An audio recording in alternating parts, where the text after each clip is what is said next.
Good afternoon, everyone. I'm Yilong from Alibaba Cloud. Today, I'm glad to share with you the Bifrost, our new generation VPC networks. So before my presentation, I will first show you what is the VPC network and why it's important to the public cloud. So look at the picture on the left. That's the key protocol VXLAN in the VPC network. So you can see the green part is the VM's original packet, and the orange part is the tunnel we encapped for the tenant. So in VXLAN header, the tunnel ID is used to distinguish the only tenant. And based on the tunnel ID and the VM IP, we can decide where to forward this packet. The example is shown on the right. It's an overview of Oculus, the Alibaba Cloud VPC network platform that we presented in CCOM 2023. If VM1 wanted to send a packet to the bare metal, we just assume they belong to the same tenant. The packet will from the VM to the AVS. The AVS is the Apsara vSwitch that we deployed for each host. And the AVS will encap with origin tunnel header and send it to the network fabric. So in network fabric, the packet is forwarded based on the host IP in the origin header and sent to the destination VM on the right. The AVS on the right decap the tunnel header and use the tunnel ID plus the VM IP to route to the bare metal. But for VM2 belonging to different tenant, it cannot communicate with VM1 even though they are on the same host. So you can see VPC brings isolated network spaces for tenant so that they can define and manage their own networks under the VXLAN-based tunnel. So over the past few years, we engaged in enhancing VPC capabilities. Since we present Oculus in CCOM 2023, our work has been focusing on speeding up vSwitch. As the figure shows, we seek to offload AVS to the smart NIC, of course, for high performance. And we also share the AVS load among the cluster for strengthened VNIC capabilities. Of course, for higher CPS performance and for as much session as possible for tenant. So you can see till now, all of our previous works has focused on improving the platform itself. And we just began to think, should the cloud vendor only provide connectivity to tenant? Can we do just a little bit more?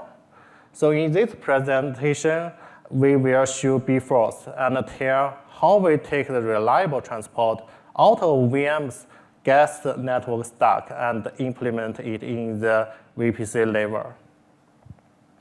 So the motivation to do Bifrost is simple.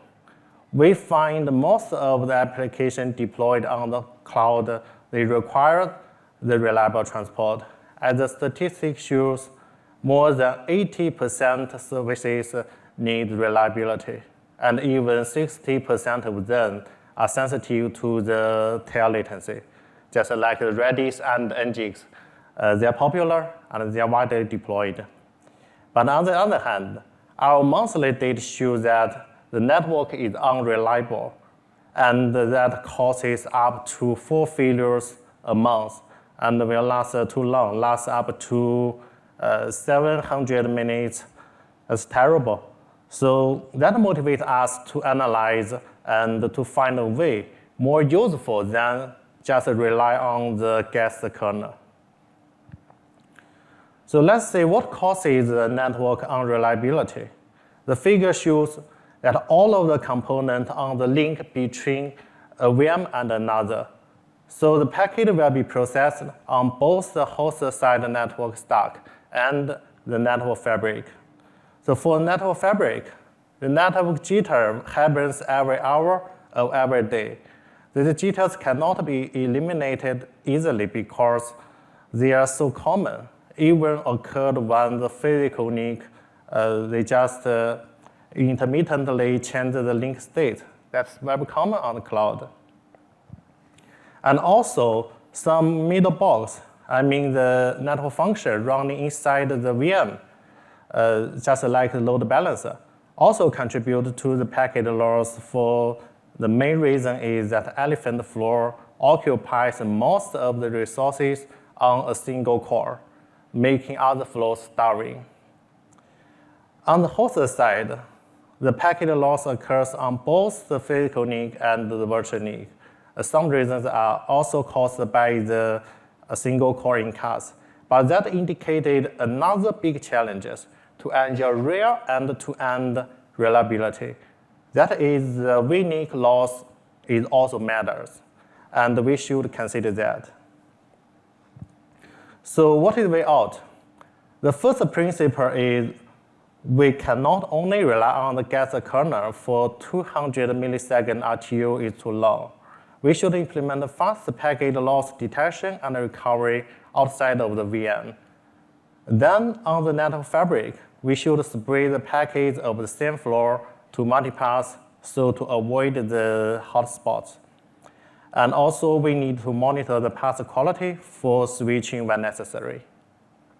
The last one is we should provide real end-to-end reliability. So this work shall be implemented in the host network stack to cover the VNIC packet loss. However, the bad news comes that if we assign this duty to the host network stack, a lot of resources may be required. For example, storing the connection states require more memory on the limited pool of the SMANIC, and the packet spraying requires a reordering buffer on the receiver. And the last one is what we do should be transparent to the tenant. That means we cannot modify any component in the gas kernel or require any help from the tenant. So we come to the overview of Bifrost. Based on the new protocol we propose, we can provide RTT-aware multipath packet spraying. The protocol is shown on the right. We add a new Bifrost header behind the VXLAN header and before the VM's original packet.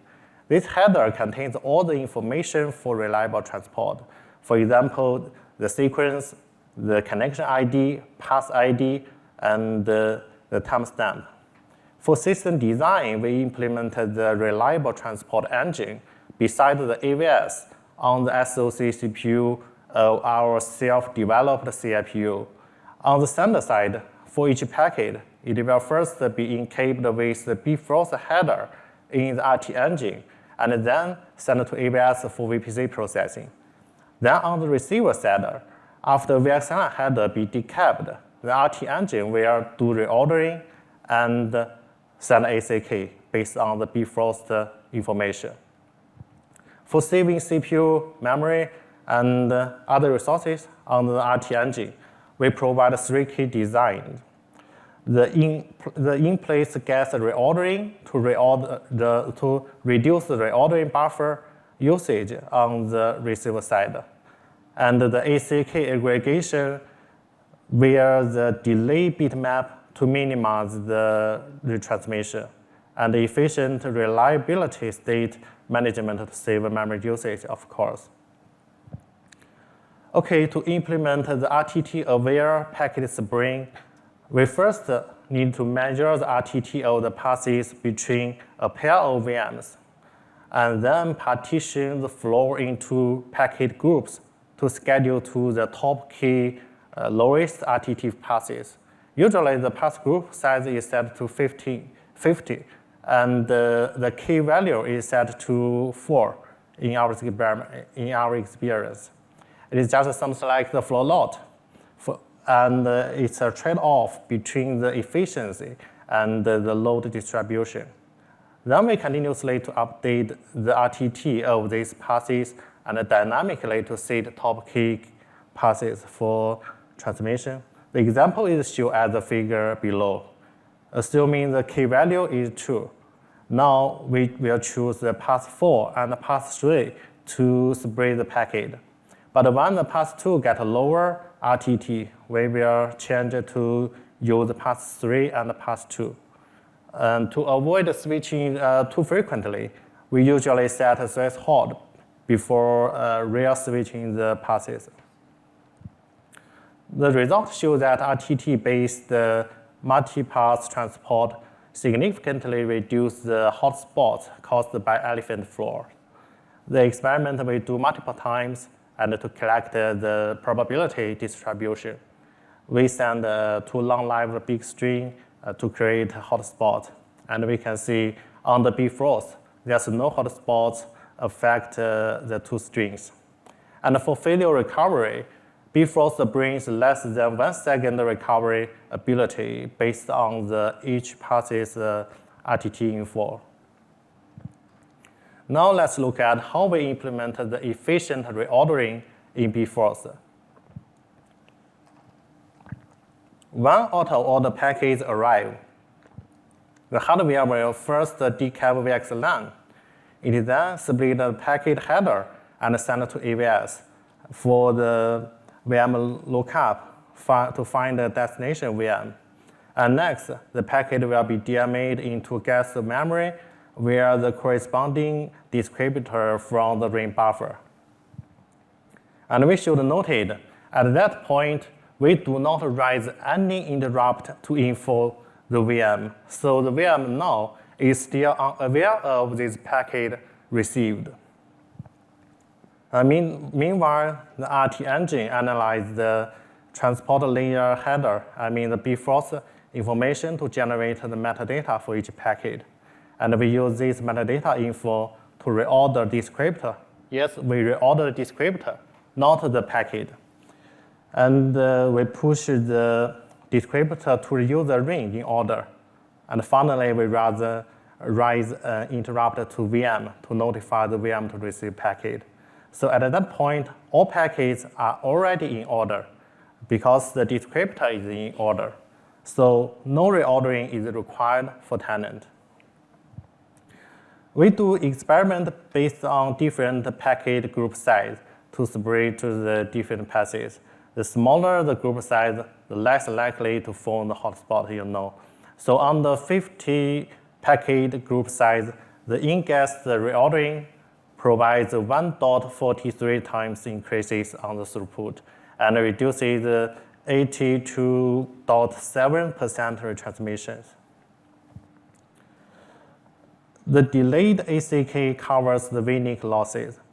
That means only after the packet reaches to the destination VM kernel, the receiver will send ACK.